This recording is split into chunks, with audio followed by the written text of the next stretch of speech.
नमस्कार, city post live में आपका स्वागत है। आपके साथ मैं हूं ऋतुराज।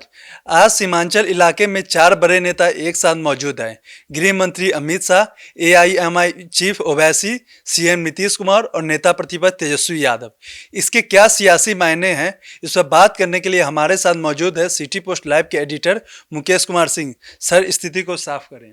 देखिए, बहुत बड़ी बात, चार नेता किसी एक इलाके में हो और चुनाव के समय में, तो बात तो बड़ी हो जाती है। और अमित शाह जैसे नेता गृह मंत्री हैं और उनको चाणक्य कहा जाता है।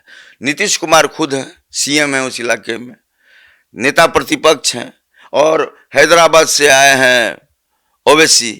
आप यह समझिए कि ओवैसी की पार्टी गाजे बाजे के साथ गई थी राबरी आवास, महागठबंधन का हिस्सा बनने के लिए, लेकिन घास नहीं दी गई इस पार्टी को, कोई तवज्जो नहीं दिया तेजस्वी यादव ने, गठबंधन नहीं हुआ। जबकि सीमांचल का जो इलाका है मुस्लिम बहुल इलाका है और ओबीसी का बड़ा प्रभाव है और सीट भी निकाली थी उस इलाके से ओबीसी ने। तो इसको समझिए कि आज अमित शाह अररिया में बैठे हुए हैं और वे मिल रहे हैं सहरसा के कार्यकर्ताओं से, सुपौल के कार्यकर्ताओं से, मधेपुरा के कार्यकर्ताओं से और भागलपुर के कार्यकर्ताओं से। मंशा उनकी साफ है, चूंकि इस इलाके में 8 सीटों का नुकसान हुआ एनडीए को। तो इस बार अमित शाह की रणनीति है, या यूं कहें एनडीए की और खास करके बीजेपी की यह रणनीति है कि इस बार बड़े से बड़े नेता बिहार में आएंगे, कैंप करेंगे और तमाम जो 243 सीटें हैं बिहार में, अगर उम्मीदवार मान लीजिए आपकी लोजपा का है, फिर भी वहां पर बीजेपी के नेता जाएंगे प्रचार करने के लिए। कहीं जदयू का उम्मीदवार है, वहां भी जाएंगे बीजेपी के बड़े नेता चुनाव प्रचार में। यानी कि मकसद यह है कि 243 सीटों पर इस बार पहली बार साझा, क्योंकि पिछले चुनाव में देखने को मिला है कि एक दूसरे से बहुत ज्यादा जो जमीनी स्तर पर कहेंगे कार्यकर्ता भी नहीं जुड़े हुए थे। अगर उम्मीदवार है जदयू का तो भाजपा वाले ज्यादा रुचि नहीं दिखाते थे या लोजपा वाले रुचि नहीं दिखाते थे। लेकिन इस बार स्थिति कुछ अलग है। इस बार जो है चुनाव अभियान समिति बनाई गई है बिहार में और बड़े बड़े नेता आएंगे बीजेपी के, सारे कद्दावर नेता देश भर के यहाँ जमा होंगे और यहाँ तय किया जाएगा कि 243 सीट, मान लीजिए कि सीमांचल का अररिया सदर का सीट है, तो वहाँ पर कौन से नेता जाएंगे। अब वहाँ के उम्मीदवार जिस किसी भी पार्टी को हों, चाहे जदयू के हों, चाहे भाजपा के हों, लोजपा के हों, उपेंद्र कुशवाहा की पार्टी के हों या मांझी के पार्टी को हैं, जो जितने नेता अलायंस में हैं उनकी पार्टी को भी तो सीट दी जाएगी। तो अहम है आज अमित शाह का यह कार्यकर्ताओं से 1-2-1 करना। आप देखिए कि 2020 के चुनाव में पूर्णिया और बायसी कस्बा, 3 जो है विधानसभा में एनडीए को शिकस्त खानी पड़ी। भागलपुर का देखिए सदर से बीजेपी उम्मीदवार खड़े हुए थे, वह हार गए। नाथनगर से जदयू को हार का सामना करना पड़ा। इसी तरह सहरसा का देख लीजिए सीट है सिमरी बख्तियारपुर, वहां हार मिली। तो ये पूरे 8 सीट हैं जहां पर एनडीए को नुकसान हुआ। एनडीए 8 सीट गवा बैठी। तो कार्यक्रम है इनका अररिया में ये 1-2-1 कर रहे हैं विभिन्न जिले के कार्यकर्ताओं से। और अहम बात यह है कि इसी दौरान सीमांचल इलाके में नीतीश कुमार भी पहुंचे हुए हैं। और नीतीश कुमार पहुंचे हुए हैं, कहाँ पहुंचे हुए हैं, कटिहार दौरे पर हैं। नीतीश कुमार भी है कटिहार दौरे पर और ओवैसी भी है कटिहार दौरे पर। महत्वपूर्ण इलाका है कटिहार जिला जो है। देखिए, कटिहार, किशनगंज, अररिया और पूर्णिया, ये 4 जिले हैं सीमांचल के जहां मुस्लिम बाहुल इलाका बताते हैं उसको। वहां पर उनकी जनसंख्या ज्यादा है और वे निर्णायक भूमिका में होते हैं कि किसे जिताना है, किसे हराना है। तो आज देख लीजिए उस इलाके में 2 बड़े नेता मौजूद हैं। अररिया में है अमित शाह और कटिहार में है नीतीश कुमार और ओवैसी, और किशनगंज में है तेजस्वी यादव। किशनगंज सबसे बड़ा गढ़ है मुस्लिमों का, सबसे बड़ा गढ़ है, तो वहां भी सीटें हैं। तो तेजस्वी यादव की मंशा तो साफ है कि गठबंधन की सीटें ज़्यादा से ज़्यादा बढ़े। पिछली बार जो सरकार बनाने से चूक गए, तो इस बार मंशा है कि इस बार सरकार बनाए हम। लेकिन एनडीए भी इस बार कोई कोर कसर छोड़ना नहीं चाहती है। और कोर कसर क्या, इस बार चाहती है एनडीए कि 243 में से अधिक सीट उनके पाले में आए। तो सर, इस चुनाव में इस बार सीमांचल और कोसी में किसका पल्ला भारी लग रहा है? देखिए, पलड़ा भारी अगर हम बात करें, आपको पहले तो हम दर्शकों को यह बता ही चुके हैं कि आज 4 नेता बड़े जो हैं एक ही इलाके में हैं, सीमांचल इलाके में। कोसी को मैंने जोड़ा इसलिए कि कोसी के 3 जिले के कार्यकर्ता आए हैं अररिया अमित शाह से मिलने के लिए, तो कोसी और सीमांचल को मैंने जोड़ दिया। तो आज आपने जैसा कहा कि किसका पलड़ा भारी है, जाहिर सी बात है कि अगर ओवैसी से समझौता नहीं हुआ महागठबंधन का, तो ओवैसी किसका वोट काटेंगे? महागठबंधन का वोट काटेंगे। चूंकि एम वाई समीकरण है राजद का, तो नुकसान किसको ज्यादा होगा? नुकसान होगा महागठबंधन को और मजबूत होगा एनडीए।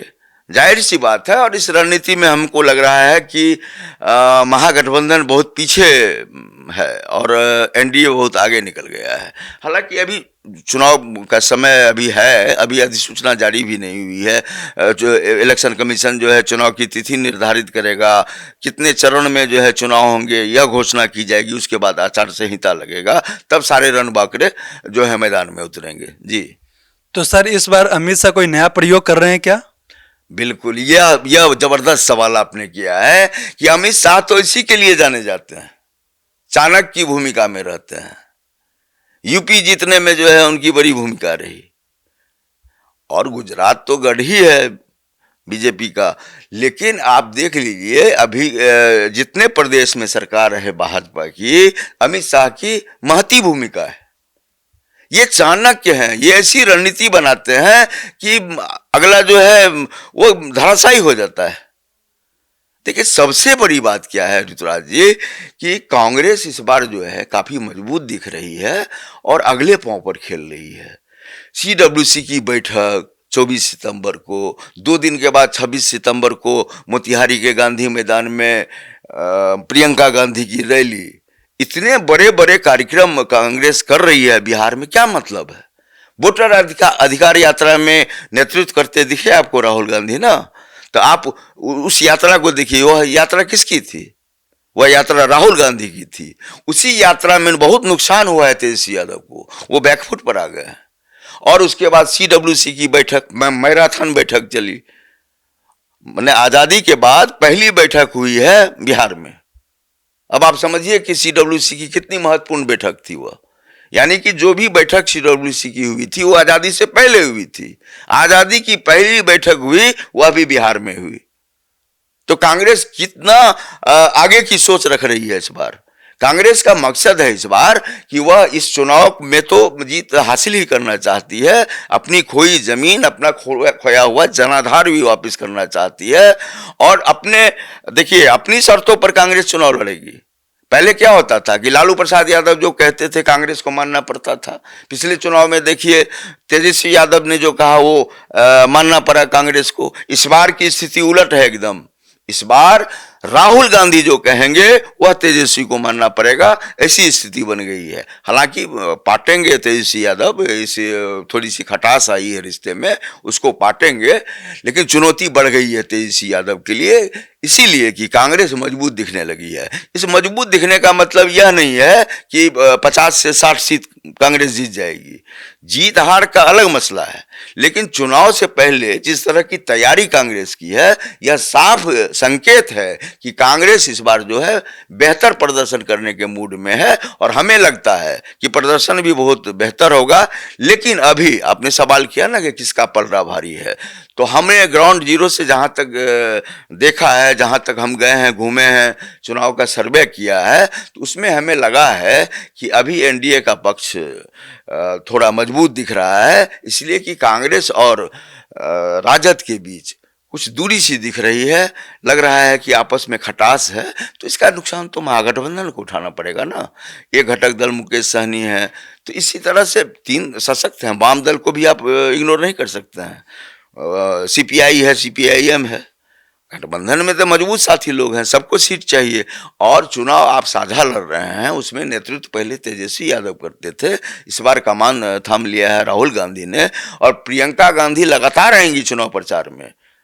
और यहाँ की जनता खास करके महिलाएं कह रही हैं कि इंदिरा गांधी की मैंने लगती हैं प्रियंका गांधी, तो क्रेज प्रियंका गांधी का महिलाओं में बना है। और कोर वोटर अगर हम बोलेंगे नीतीश कुमार का, तो महिलाएं हैं, तो आखिर प्रियंका गांधी किसका वोट तोड़ेंगी? नीतीश कुमार की जो महिलाएं वोटर्स थी, सशक्त जो उनका वोट बैंक है, उस पर सेंधमारी करेंगी प्रियंका गांधी। तो यह साफ है कि आज जो कार्यक्रम है अमित शाह का, यह कार्यक्रम जो कोसी और सीमांचल का इलाका है उसको साधने के लिए अमित शाह आज बैठे हुए हैं। और 8 सीटों का जो नुकसान एनडीए को हुआ था, इस बार अमित शाह कोई कमी बरतना नहीं चाहते हैं, और वे 8 की 8 सीट जीतने के लिए आज अररिया में कैंप कर रहे हैं। तब इस पूरे मुद्दे पर आपकी क्या राय है, कमेंट सेक्शन में जरूर बताइएगा। तो आगे की खबरों के लिए जुड़े रहिए हमारे साथ और देखते रहिए सिटी पोस्ट लाइव। तब तक के लिए धन्यवाद।